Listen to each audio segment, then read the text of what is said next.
그래서 이번 여성 사연자분의 사연 나레이션은 여성우님을 대신하여 제가 읽어드리도록 하겠습니다. 부족하더라도 넓은 마음으로 재미있게 들어주시면 감사하겠습니다. 청취자 여러분들의 많은 양해 부탁드리겠습니다. 그럼 오늘의 사연 바로 시작하겠습니다. 저희 시댁에는 35살짜리 상전이 하나 있습니다. 바로 저희 시누이입니다.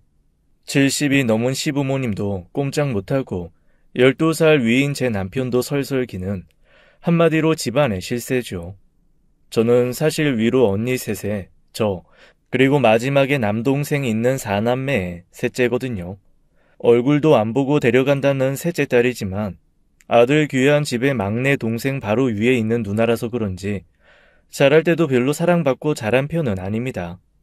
일단 엄마 아빠야 그래도 자식이니까 티나게 차별은 안 하셨지만 그럼에도 불구하고 항상 남동생에게 양보해야 되고 남동생 때문에 참아야 되고 남동생을 돌보는 그런 생활이었거든요. 그래서 시집 오면 그래도 외아들인 제 남편의 아내이니 더불어 조금 귀염받고 사랑받을까라는 어이없는 기대를 했었는데 아니 복 없는 것은 뒤로 넘어져도 코가 깨진다더니 왜 시집을 왔는데 이 집은 아들보다 딸을 더 귀하게 생각하는 집일까요? 찬밥 취급인 제 남편 덕에 저는 찬밥도 아닌 엄밥 취급을 받고 살고 있습니다. 저희 시누이 남편보다 12살 아래인데 정말 공주 중에 상공주예요. 어렸을 때 한번 죽을 고비를 넘긴 적이 있나 봐요. 태어나자마자 갑자기 숨을 못 쉬어서 병원에서 마음의 준비를 하라는 얘기를 듣고 저희 시부모님, 이 아이가 살기만 한다면 평생 발에 흙 안 묻히고 손에 물 안 묻히고 살게 하겠다고 울며 불며 천지신명, 하나님, 부처님, 알라한테까지 다 빌었다고 하더라고요. 그런데 정말로 그 신 중에 누구 하나가 귀가 번쩍거려서 소원을 들어줬는지 저희 시누이 병원에서도 깜짝 놀랄 정도로 기적적으로 건강을 찾았다고 했습니다. 그리고 정말 그날 이후 저희 시아버지는 시누이를 등과 가슴에서 내려놓지 않으셨대요. 초등학교 3학년이 될 때까지 매일 학교를 데려다주고 데리고 오는 건 물론이고 혹시나 있을 비상 상황에 대비해서 학교 운동장 한 구석에서 장승처럼 앉아 계셨다네요. 그 바람에 학교 성주신이라는 별명까지 있으셨다니 할 말 다 했죠. 뭐 그런 시누이니 어딘가에서는 성격 좋고 착하기 쉽지 않죠. 손가락 하나만 까딱하면 자기가 원하는 게 다 이루어지는 집에서 자랐으니 얼마나 아나무인으로 못됐겠어요. 나름 귀한 아들로 결혼 5년 만에 태어나 사랑받고 살던 제 남편은 무슨 11천하도 아니고 화무 11호도 아니고 태어난 지 12년 만에 패권을 뺏긴 채 천덕꾸러기로 물러나고 말았습니다. 그나마 사고를 안 쳤으면 시누이한테 오빠 짓이라도 하면서 컸을 텐데 이 사람이 글쎄 15살 때 시누이를 한 번 더 죽을 고비에 밀어 넣은 적이 있대요. 아장아장 걷는 3살 시누이가 오빠 따라 스케이트장 가겠다고 울어대서 억지로 데리고 간 적이 있다고 했습니다. 걱정이 되니 시아버님도 따라갔었는데 시누이가 아마 오빠랑 같이 타고 싶다고 졸음 모양이에요. 시아버지가 억지로 남편 등에 시누이를 업혀주고 안전한 얼음 위에 잠깐 갔다고 오라 했는데 15 사춘기 소년이 갑자기 뿔딱지가 난 겁니다. 왜 나는 동생의 하인이 되어야 하는가? 라는 근본적인 불만이 불쑥 올라온 거죠. 그래서 일부러 아버지한테 반항하려고 아슬아슬한 얼음으로 휙 가버렸답니다. 뒤에서 시아버지가 소리 지르며 당장 돌아오라 하고 등에서 동생은 무서워하며 울부짖는데 그때는 그 소리들이 희열이었다고 하더라고요. 그러니까 왜 나한테만 어디 내가 말 들어주나 봐라. 그러다 갑자기 쑥 얼음 아래로 몸이 빨려 들어갔다고 했습니다. 그 순간의 공포는 지금도 잊을 수가 없다고 하더라고요. 하긴 제 남편 겨울에 물도 아닌 땅인데 살 얼음이 얼어있으면 그 자리는 디디지도 못합니다. 나름 트라우마가 생긴 거겠죠. 다행히 깊은 곳이 아니어서 허리 좀 위에까지만 빠졌다가 올라왔는데 이미 너무 놀란 시누이는 파랗게 질려 기절해 있고 남편은 다리가 삐었는데도 그것도 모르고 동생 때문에 혼이 나갔었대요.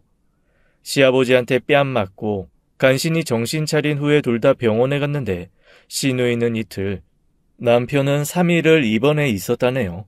그리고 그날 이후 남편은 절대 시누이에게 아니다, 싫다라는 소리를 못하게 되었다고 했습니다.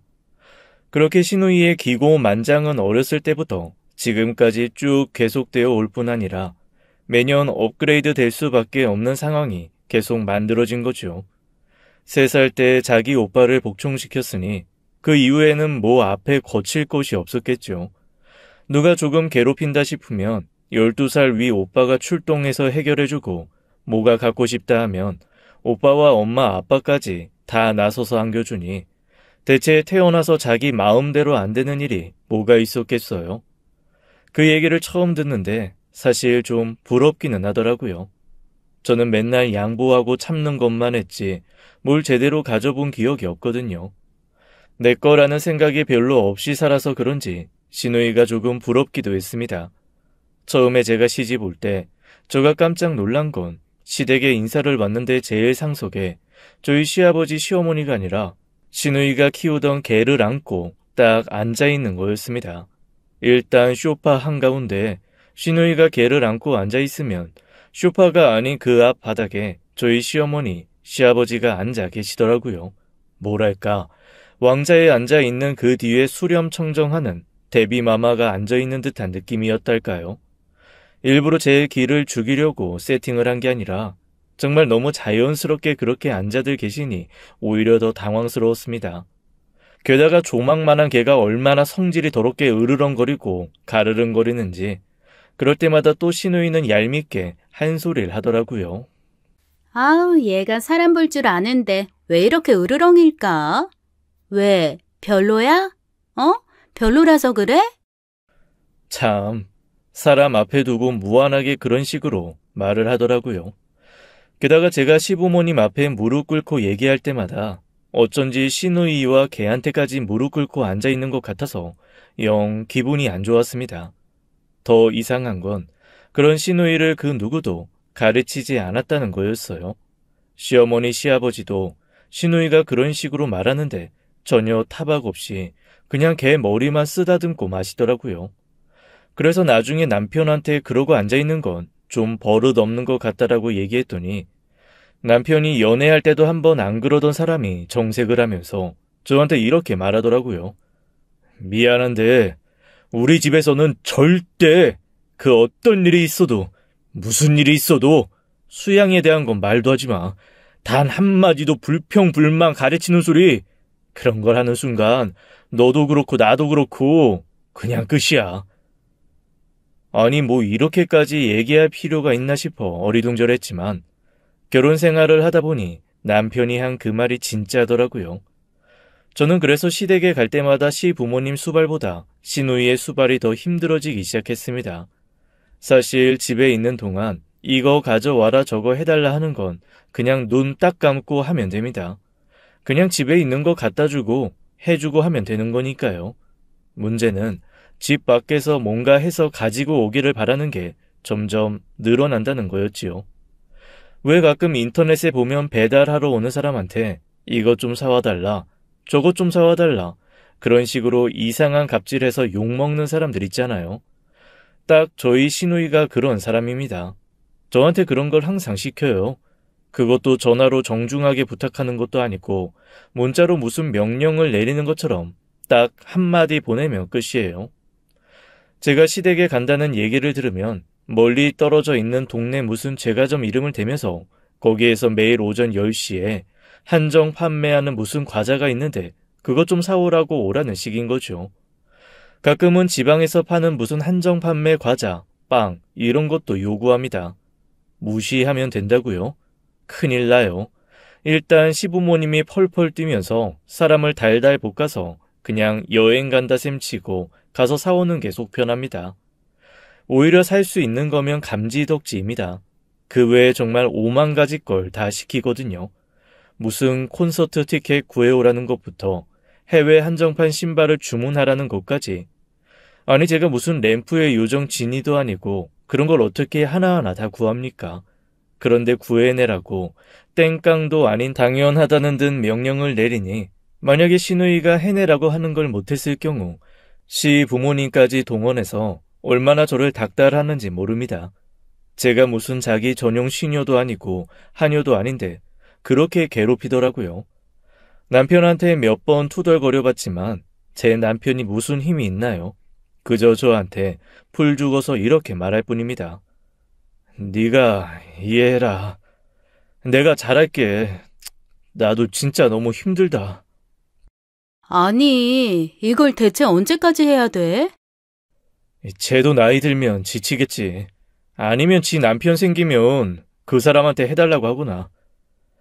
남편 역시 저를 달래는 것밖에 할 도리가 없으니 결혼 생활 1년 지나고 2년 지났을 땐 저도 모르게 그래, 똥이 무서워서 피하냐? 더러워서 피하지. 그냥 잊고 말자. 그러면서 넘기게 되더라고요. 사실 이렇게 된 이유 중 하나는 저의 유명한 똥손, 마이너스의 손이 큰 역할을 하기도 했습니다. 제가 사실 엄청난 똥손입니다. 어떤 기계든 제 손에 들어오면 일단 망가지면서 시작을 하고 남들이 다 편하게 사는 곳도 제가 가면 항상 품절이거든요. 대학 다닐 때도 꼭 제가 학교 식당에서 밥을 먹으려고 하면 그 메뉴가 늘 품절이 되곤 했습니다. 오죽하면 친구들이 절 부르는 별명이 멸망의 왕이었어요. 저만 뜨면 그냥 다 멸망한다고 해서요. 수강 신청을 하면 그 수업은 미치도록 어렵거나 교수님이 자꾸 편찮으시거나 폐강이 되는 적도 많았습니다. 다들 멀쩡한 물건 살 때도 저만 꼭 망가진 거 사고 그러거든요. 그런 똥송이인 제가 시누이가 시키는 일을 잘 해낼 리가 없죠. 그런데 또 제가 하는 그 여정을 보면 일부러 망치려고 하는 건 아니거든요.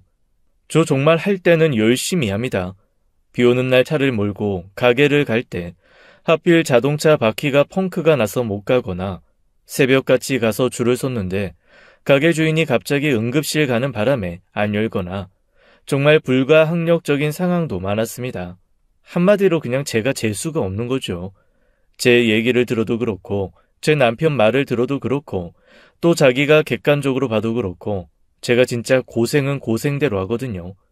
그런데도 성과가 없으니 시누이가 어느새 제 풀에 지쳐서 슬슬 저를 시키지 않게 되더라고요.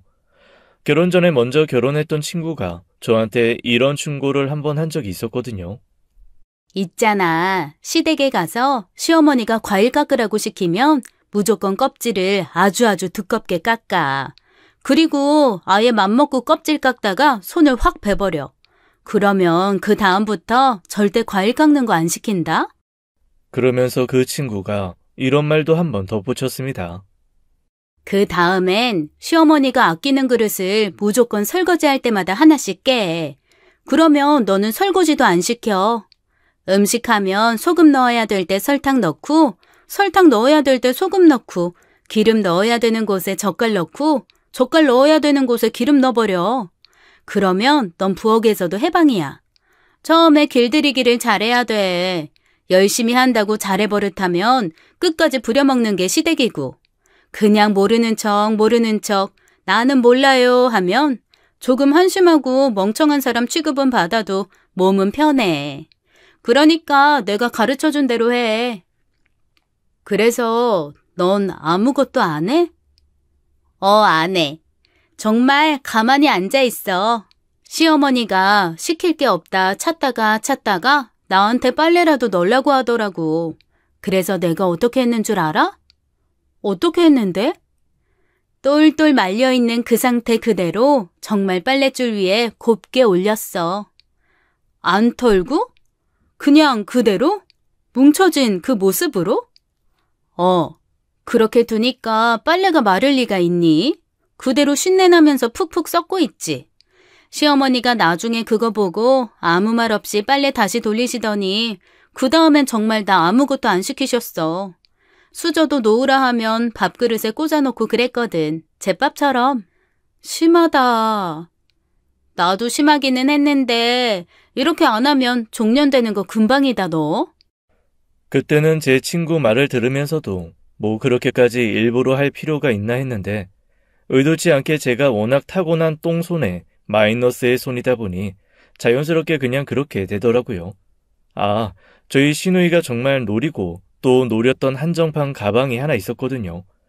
그것도 저희 동네 백화점에서 팝업 스토어를 하면서 딱 하루만 파는 그런 가방이었는데 제가 그거는 어쩐지 사줄 수 있을 것 같아서 아침 7시부터 가서 줄을 섰단 말이죠. 그런데 7시부터 줄 서면서 졸지 않으려고 마셔댄 아이스 아메리카노 때문에 방광이 터질 것 같아 잠시 화장실을 다녀온 사이 허라 제 뒤에 있는 사람들까지 우르르 다 입장을 하면서 가방이 금세 동나버리고 말았더라고요. 결국 그것만큼은 성공할 수 있을 것이라고 굳게 믿었던 가방 구매까지 실패한 후 저희 시누이는 정말 저한테 아무것도 시키지 않게 되었습니다. 대신 비아냥거리고 짜증내는 건 훨씬 늘었죠. 그거는 또 그거대로 조금 견디기가 힘들긴 하더라고요. 아주 못된 말들을 쉴 새 없이 해대는데 남편이란 놈은 옆에서 말릴 생각도 없이 가만히 듣고 있고 시어머니 시아버지도 그때만큼은 귀머거리인 척 하시더라고요. 제가 듣다 딱 한 번 시누이한테 화를 낸 적이 있습니다. 저한테 뭐라고 그러는 건 상관없는데 저희 부모님 얘기까지 들먹이는 거예요. 아니, 딸을 이런 식으로 시집 보내나? 부모님이 너무 예의 없으시네.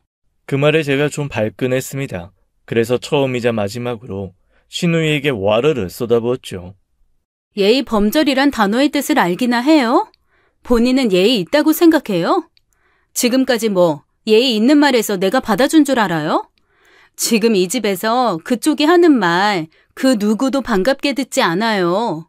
입에서 나오는 게 말인지 똥인지도 모르고 짓거려대는데 그냥 좋은 게 좋은 거다 하고 참아주는 거지. 그런 식으로 밖에 나가면 왕따 돼요. 솔직히 친구 없죠? 아무도 좋아해주는 사람 없죠?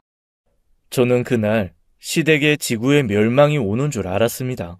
시누이는 자기한테 뭐라고 했다는 것보다 자기를 그쪽이라고 불렀다는 것, 그 용어에 화가 나서 저를 죽일 듯 덤비더라고요. 시부모님은 이때까지 잘 참았으면 끝까지 좀 잘 참지 왜 가만히 있는 애를 들쑤시냐며 오히려 저한테 뭐라고 하셨고 저는 여기서 참으면 제가 진짜 바보 될 것 같아서 끝까지 지지 않고 질러댔습니다. 이거는 아버님 어머님도 잘못되신 거예요. 이런 식으로 싸고 돈다고 좋은 부모 되는 거 아니라는 거 두 분도 아시잖아요. 아니, 아기 때 죽을 뻔했던 거지 30 넘어서도 그래요? 지금 보세요. 저 사람이 비리비리 죽을 것 같은가? 소도 때려잡을 기세인데 대체 뭐가 무서워서 그러시는 건데요? 바늘도둑을 소도둑으로 만드는 건 처음에 바늘을 훔쳤을 때 잘했다 한 부모가 결국 소도둑 만드는 거예요. 지금까지 이렇게 받아주면서 어머님 아버님이 소도둑 만드신 거라고요. 그러자 시어머니가 펄펄 뛰시더라고요. 아니 그럼 우리가 도둑을 키우는 못된 부모라는 얘기니? 너 오냐오냐 해줬더니 아주 눈에 패는 게 없구나. 네가 뭘 알아? 뭘 아냐고? 숨 깔딱깔딱 넘어가면서 하얗게 질린 손으로 내 손가락 잡고 살고 싶다는 눈빛 보낸 거. 내가 아직도 자려고 누우면 그 눈빛이 선하다. 그리고 제가 좀 까다롭고 성격이 예민한 건 있어도 뭘 훔치기를 했니? 사람을 때리기를 했니? 어디서 도둑 운운을 해? 이 못된 것, 내 앞에서 썩 꺼져. 그러면서 저는 3개월간 시댁 출입 금지 명령을 받았습니다. 사실 전 좋았어요. 시댁에 안 가면 저야 뭐 편하고 좋죠 뭐.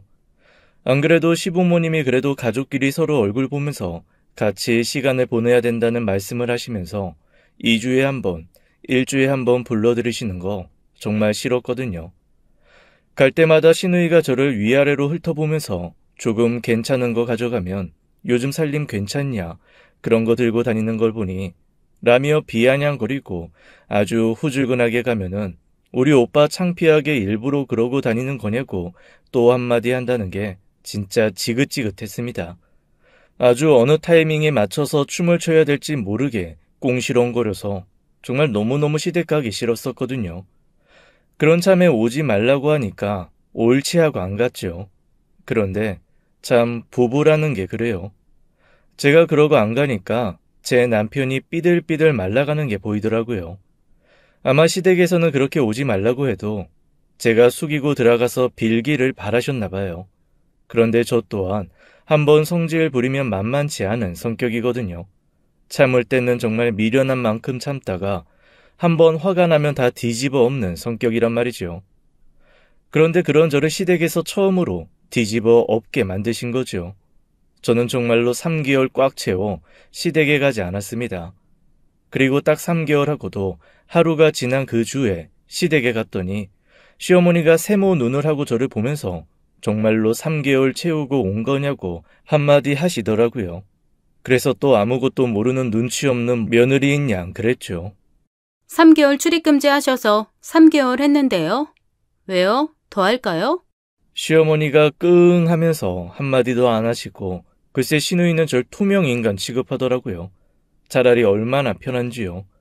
저 성질 머리에 어디 남자라도 만나겠나 싶었는데 놀랍게도 그런 저희 시누이도 세상에 시집이라는 걸 가대요.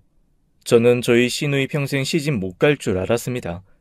너무 까다롭고 사람이 싸가지가 없어서 과연 저런 여자 누가 버티고 살까 했는데 그런 사람이 존재하기는 하는지 시집을 가더라고요.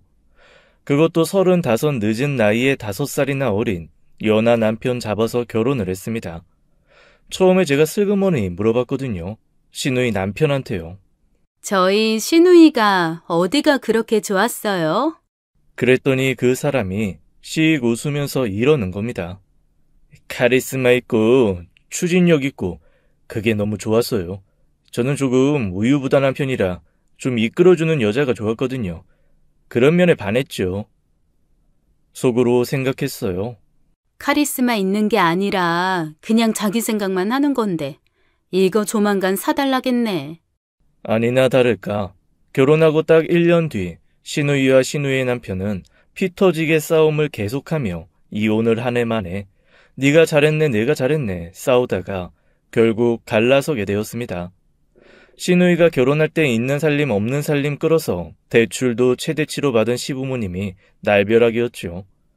남부럽지 않게 보낸다며 정말 무슨 재벌집 시집 보내는 것처럼 바리바리해서 시집을 보낸 시부모님은 1년 만에 파경을 당함보다는 분노를 하셨습니다.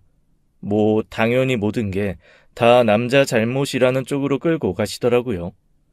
분에 맞지 않게 크고 비싼 살림 가득하게 지고 결혼한 시누이는 지금 살고 있는 집을 포기하지 않겠다고 고집을 부리기 시작했습니다.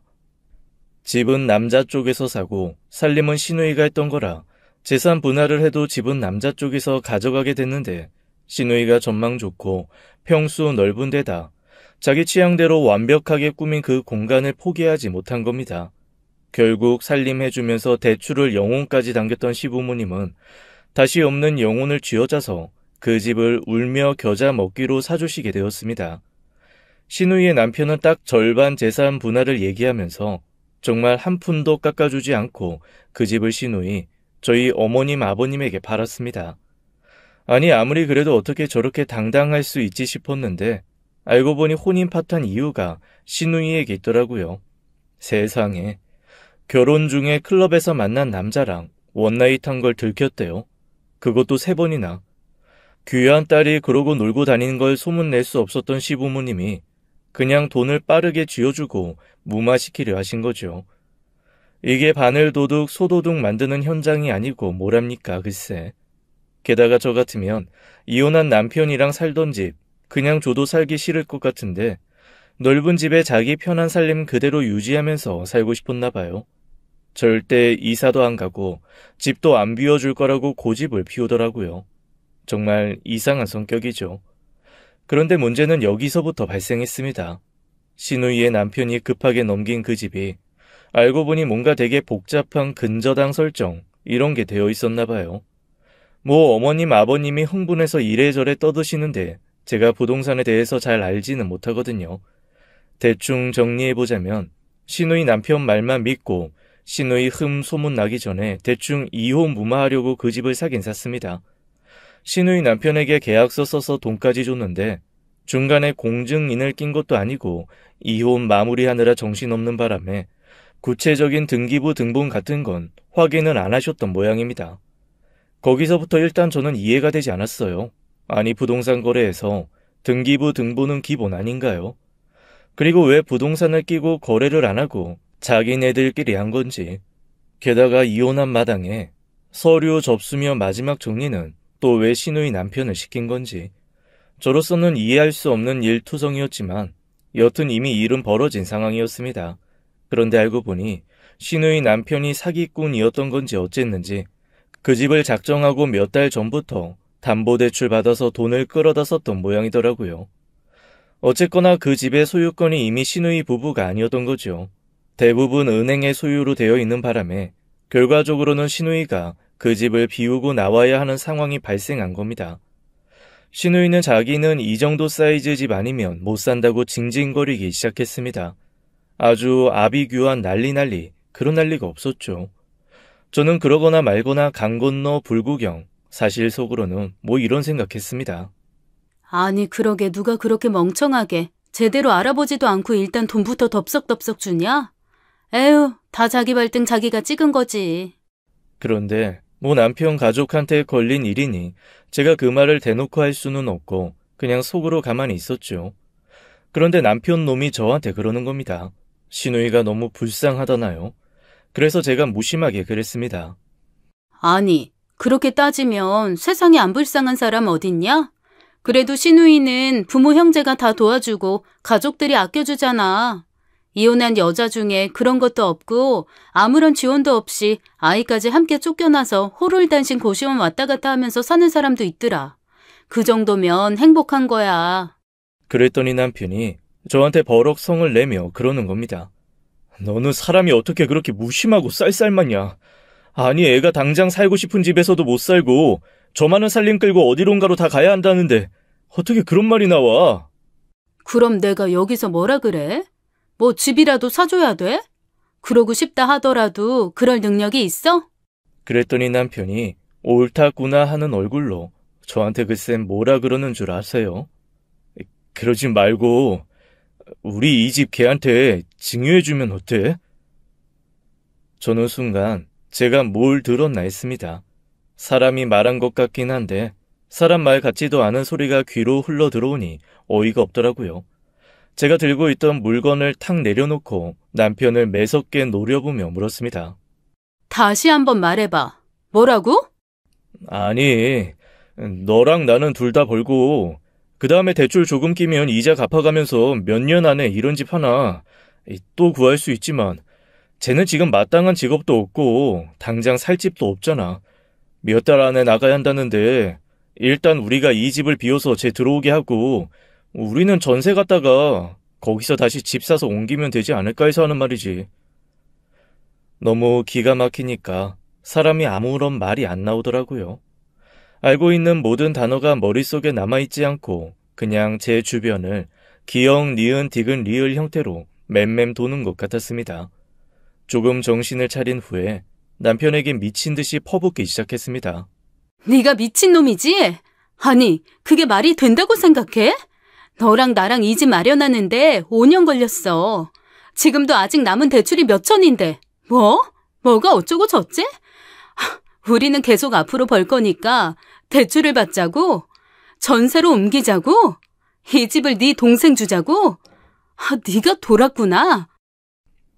아니, 그렇게 화만 내지 말고 생각해보면 그렇게 나쁜 조건도 아니라니까. 야, 이 등신아. 조건이라는 거는 서로의 필요 충분히 맞았을 때 성립되는 게 조건이야. 이거는 눈 뜨고 코 베이는 거고 신우이한테 상납하는 거잖아. 너 네 동생한테 무슨 약점 잡혔니? 그랬더니 남편이 펄펄 뛰면서 오히려 적반하장으로 화를 내기 시작했습니다. 야, 오빠가 여동생 걱정돼서 이렇게 말할 수도 있는 거지. 그걸 뭘 약점 잡혔다고 그러냐? 너 진짜 이상하다, 성격. 2번 말 안 할 거야. 잘 들어. 너도 알겠지만 이 집에 들어간 돈은 너보다 내가 많아. 그래서 공동명의 하면서 나 60%, 너 40% 그렇게 명의 나눈 거잖아.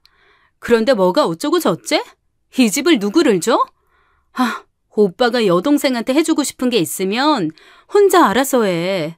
피땀 흘려 번 내 돈까지 갈취해서 네 여동생 득보게 하지 말고. 이번엔 정말 가만 안 있어. 사채를 끌어다 쓰건 대출을 받건 혼자서 해. 나까지 끌어들이지 마.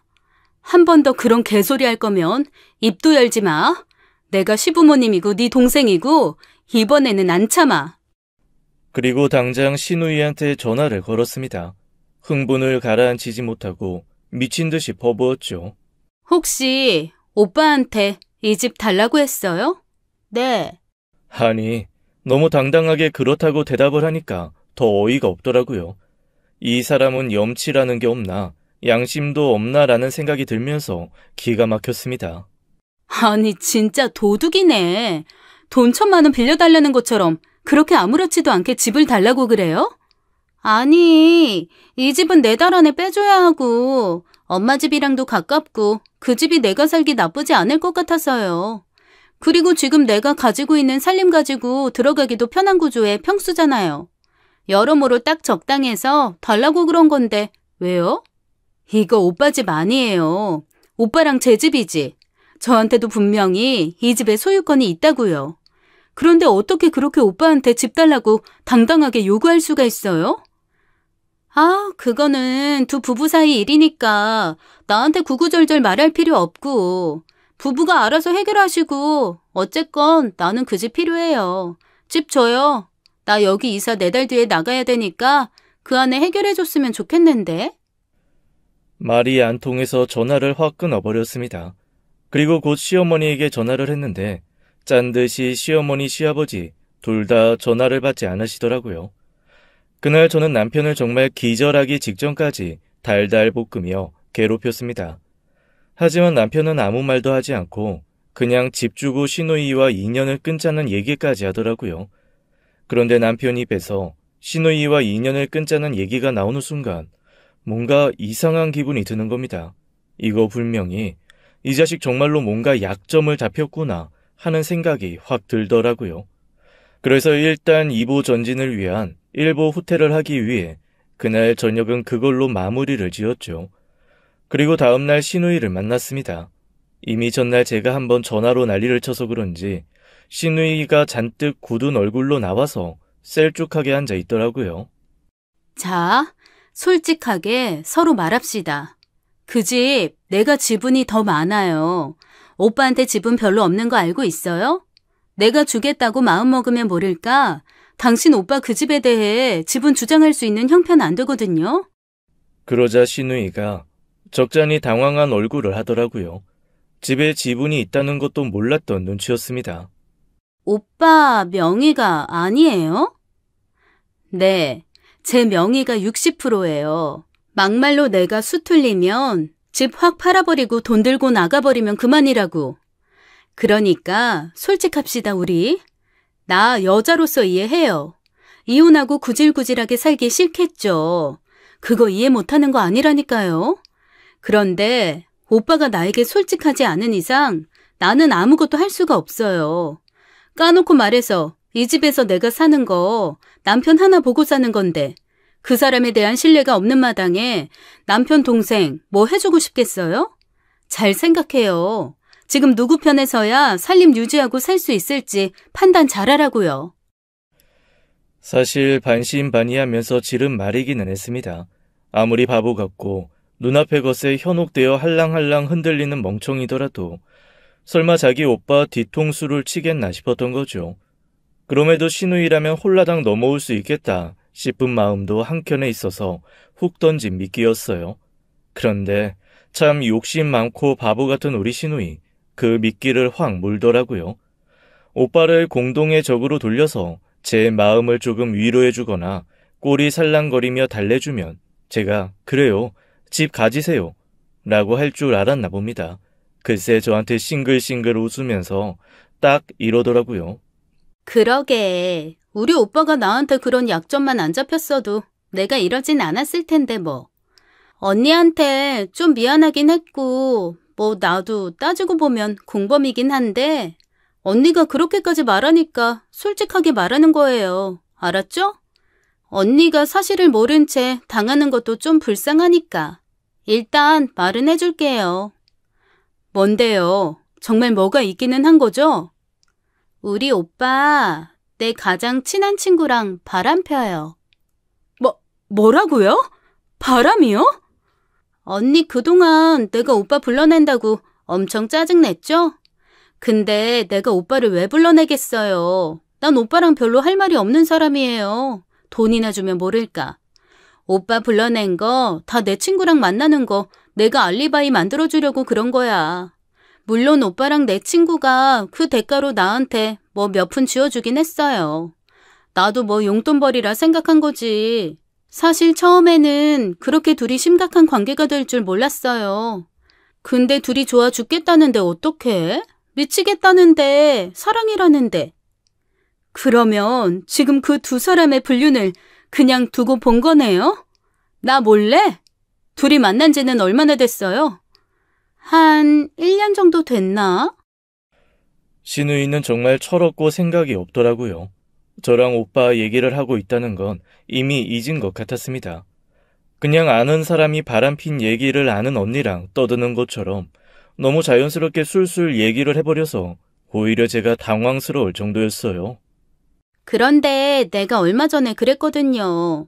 나 더 이상은 이렇게 못하겠다. 나도 지금 집 없는 상황이라 조만간 엄마 집에 들어가야 될 수도 있고 어디 딴 데 가야 될 수도 있는데 그러면 내가 오빠 불러내는 게 더 이상 핑계가 안 되지 않냐? 차라리 그 집을 날 줘라. 그럼 내가 그 집에서 마음껏 둘이 만날 수 있게 해줄게라고 했죠. 그랬더니 정말로 그 집을 저 주려고 하대요. 그러니까 지금 제가 살고 있는 그 집을 두 불륜남녀의 미래 공간으로 만들어주겠다고 약속한 거네요? 뭐 그렇다기보다는 그 집에서 내가 살면 그 정도는 해줄 수 있다 한 거죠.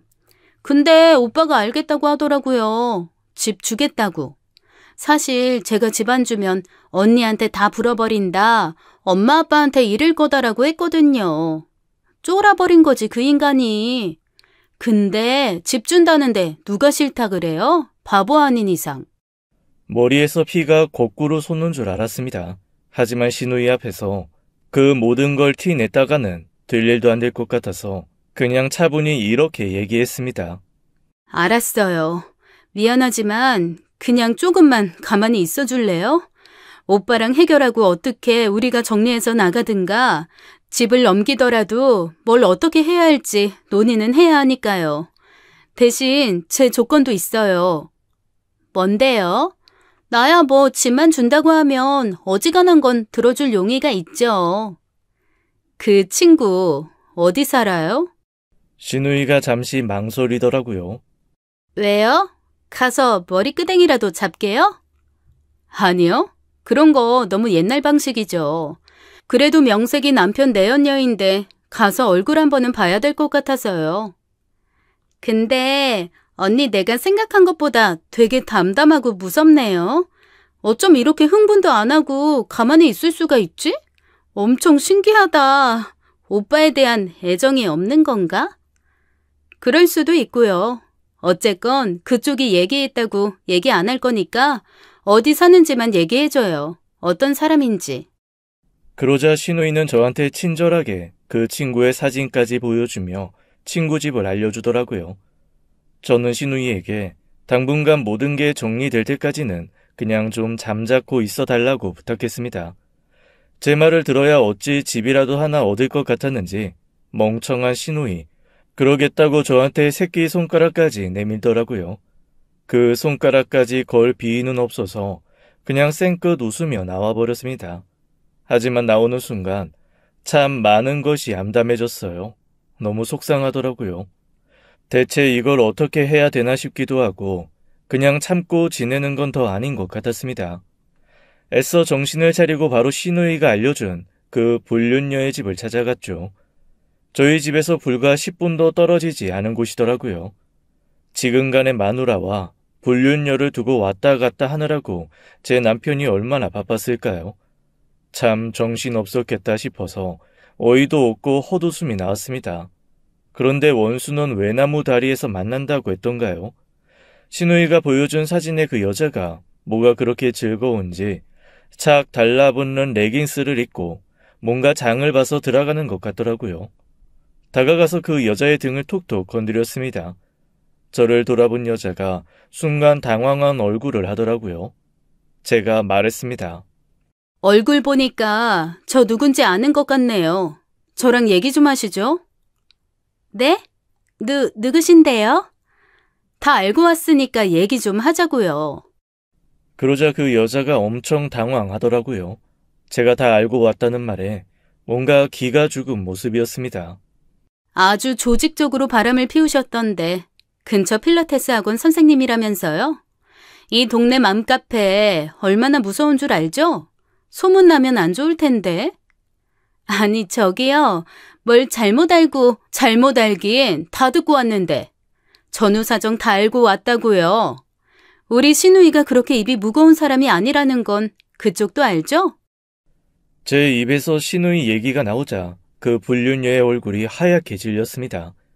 남편한테 듣고 온 거면 뭐가 아니라고 딱 잡아떼려고 했을 텐데 신우이 얘기가 나오니 걔가 그럴 줄 알았다라는 듯한 얼굴이 되더라고요. 그러니까 왜 임자 있는 사람을 건드려서 이 꼴을 당해요? 저기 그게 아니라 그러니까 좀만 기다려요. 나 어차피 신우이한테 집도 뺏길 것 같고 이 사람하고도 뭐 그렇게 잘 될 것 같진 않으니까 아무 말 없이 가만히 기다리면서 굿이나 보다가 떡이나 먹을 수 있을 거예요.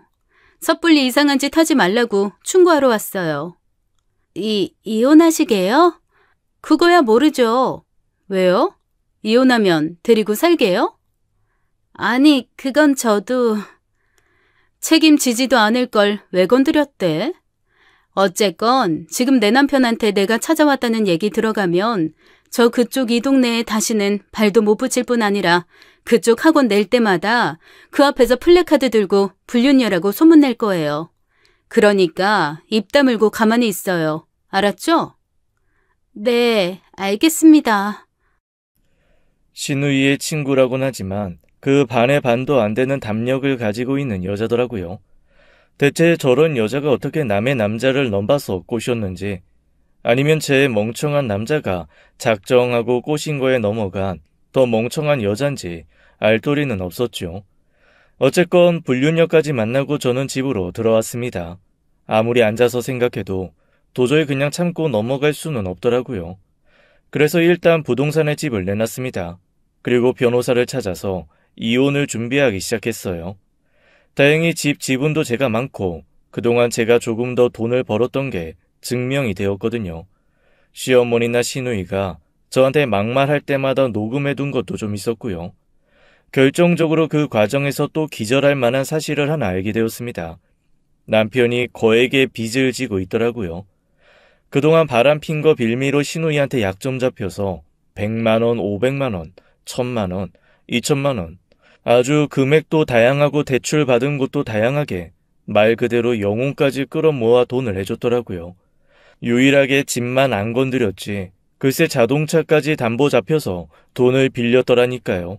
사실 이혼의 귀책 사유가 남편에게 있어서 제가 위자료까지 받아낼 수 있는 상황이었고 재산 분할을 하려 해도 제가 오히려 대출을 받아 집 살 때 넣은 흔적 때문에 역으로 제 지분이 더 인정받는 상황이더라고요. 한마디로 이혼하는 순간 남편은 빚쟁이 개털이 되고 저는 제 삶을 시작할 수 있는 상황이었던 거죠. 망설일 이유가 없었습니다. 모든 걸 다 준비하고 남편에게 이혼 서류를 내밀었죠. 시누이가 이사를 들어오기로 한 바로 전날이었습니다. 남편이 기절할 듯 놀라면서 저한테 대체 이게 뭐냐고 묻길래 담담하게 말했습니다. 선택은 둘 중 하나야. 조용히 이혼을 하든가 아니면 소송으로 시끄럽게 이혼하든가. 소송? 야, 내가 뭘 잘못했다고 소송을 해? 5분 거리 아파트에 내연녀를 두고 왔다 갔다 한 잘못? 여동생 친구랑 바람난 잘못? 그거 맞겠다고 사방에서 빚내서 여동생 밑빠진 독에 퍼부은 잘못? 분명 내 돈 주고 산 차를 담보 잡혀서 돈 빌린 잘못? 남편 구실 못하고 등신처럼 굴었던 잘못? 무슨 잘못부터 말해줄까? 여보. 여보는 무슨 개뿔? 네가 지금 결혼 생활 동안 남편 구실 노릇한 거 있니? 동생한테 바람핀 거 약점이나 잡혀서 돈이나 갖다 바치는 상등신을 내가 그래도 남편이랍시고 데리고 살았다, 응? 내가 잘못했어. 아니, 지금 이혼을 어떻게 해? 내일 이사 들어오는데 당장 우리도 이사 나가야 하고. 우리? 우리라니? 무슨 개소리야. 잘 봐. 이 집에 내 짐이 있나 없나. 그제야 남편이 놀란 눈으로 주변을 둘러보더라고요. 그리고 곧 이 집에 남아있는 게 자기 물건뿐이라는 사실을 깨달았습니다. 전 이미 이 집 한 돈으로 다른 데 집 마련하고 거기에 싹 다 짐을 옮겨놨거든요. 감사하게도 이 집을 산 집주인께서 제 사정 다 알고 이사 날짜만 조율을 해주셨고요. 내일 네 동생은 그 짐 다 들고 어디론가 떠돌아야 될 거고 넌 이 짐들 챙겨서 역시 어디론가 떠돌아 다녀야 할 거야. 아, 이 집은 내일부터 공사 들어가. 새 주인이 재수없는 기운 몰아낸다고 싹 다 뜯어 고쳐서 인테리어 하신대. 그나저나 너희 집안은 왜 등기부등본을 확인을 안 해? 내력이야? 습관이야? 네 동생이 그걸로 뒤통수 맞았는데 어쩜 이것도 등기부등본 한 번을 안 떼보더라? 학습이 안 돼, 학습이. 여보, 이러는 게 어딨어, 어? 야, 넌 그래도 돼서 그럼 그랬냐? 동생 친구랑 뒹굴면서 이런 엔딩은 생각도 안 했어? 이 이혼 서류 지금 당장 사인해서 내일 오전에 접수하지 않으면 나는 바로 너한테 소송 걸 예정이야. 나 용서 못해. 남편이 혼비백산한 얼굴이 되더라고요. 한참을 숨을 쌕쌕 몰아쉬며 마음을 가다듬던 그가 저한테 조용히 물었습니다.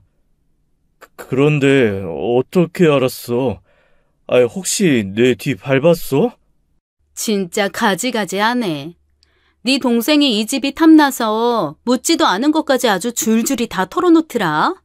네가 먼저 그 여자한테 접근했다며?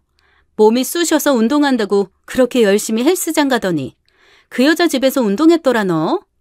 어쩐지 숨쉬기도 귀찮아하는 사람이 일주일에 4번 아주 꼬박꼬박 비가 오나 눈이 오나 바람이 부나 운동 간다고 나갈 때 내가 알아봤어야 했어. 아, 그리고 참고로 그 여자도 내가 너희 사이 아는 거 알아.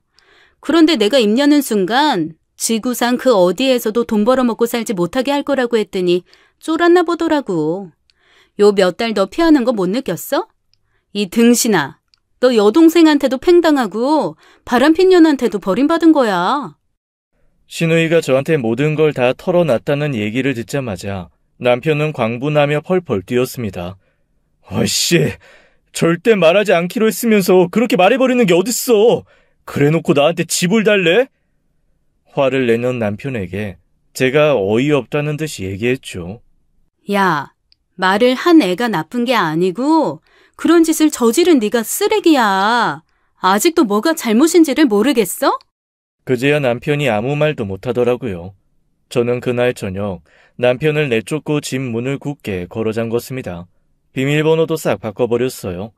그리고 아침 8시에 법원 앞에서 만나자 나오지 않는 순간 바로 변호사한테 가서 고소장 날릴 거라고 했죠. 다음날 아침 저는 일찍 일어나 그 어느 때보다도 가뿐한 마음으로 집을 나섰습니다. 이후에 벌어진 일은 나중에 이웃들에게 들었어요.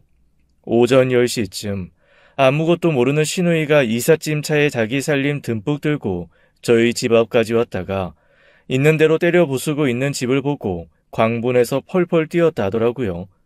집주인의 부동산 주인까지 와서 그 집 주인이 자기가 아닌 거 확인한 시간은 10시 반이었습니다. 제가 어떻게 아냐고요? 그 시간에 저랑 남편 전화가 불이 났거든요. 약간 미친 사람처럼 몇십 통을 걸더라고요. 저야 뭐 그 자리에서 바로 차단을 걸었고 남편에게, 아니 전 남편에게 알아서 처리하라 했습니다. 나중에 들어보니 온갖 발광을 하던 신우이, 어쨌거나 자기 집이 아니니 어쩌겠어요. 그대로 차를 돌려 시댁으로 갔답니다. 그런데 저희 시댁 이미 가구 꽉 들어찬 오래된 집이거든요. 그런 집에 신우이 짐이 들어가고 나니 거기가 무슨 집인가요? 창고지. 대충 그림을 그려보건대 벽돌처럼 짐이 켜켜이 쌓여서 아마 사람이 눕고 앉을 자리도 없을걸요. 그뿐인가요? 마누라한테 쫓겨난 아들도 갈 곳이 없으니 그 집으로 갔을 거 아닙니까? 물론 살림 들고 간 건 없겠지만 어쨌건 옷짐이라도 들어갔을 테니 완전 피난민 살림이겠죠. 역시 나중에 다른 사람을 통해서 건너 들은 얘기로는 아주 엉망진창으로 짐으로 가득 쌓인 곳에서 시부모님이 도저히 살 수 없다며 여기저기 집을 알아보고 있고 온 식구가 근처 싸구려 모텔에서 장기 투숙을 하고 있다네요. 짐이 집을 차지해서 들어가지 못하는 거죠. 저 같으면 시누이 살림 얼른 팔아치우고 현실적으로 굴었을 것 같은데 그 와중에도 자기는 따로 살림 가지고 살 거라고 고집을 피우고 우겨대서 처음으로 시부모님도 시누이에게 화를 냈다는 얘기까지는 들었습니다. 몇 달 뒤 저는 남편과 완전히 이혼이 성립되었어요. 본인한테 남은 건 아무것도 없이 빚만 한가득이라고 정말 꼴보기 싫게 징징거렸는데 그러거나 말거나 법에서 정한 위자료는 줘야 한다는 결론이 나왔습니다. 그거는 뭐 시댁을 팔건 월급을 압류 잡히던 자기가 알아서 하겠죠. 그렇게 저는 시누이 친구와 바람핀 남편, 그리고 상전처럼 굴었던 시누이, 그 가운데서 시누이 편만 들었던 못난 시부모까지 싹 다 제 인생에서 끊어냈습니다. 이제 완벽한 새 인생을 시작하려고요. 아마 저랑 이혼하면서 남편이 시누이 친구한테 합치자고 얘기를 했었나 봐요. 그런데 시누이의 성격을 알고 있는 친구가 이랬다네요. 나 절대로 당신 여동생하고 가족은 될 수 없어. 사실 친구도 별로 맞는 상대는 아니었다고. 그리고 돈 많은 오빠였던 당신이라면 모를까 아내한테 위자료 줘야 되고 재산도 조금도 남지 않은 당신은 나한테 매력 없어. 나 그리고 요즘 썸 타는 사람 생겼거든? 이참에 우리도 좀 정리하자. 그러면서 한눈에 차버렸다고 하네요.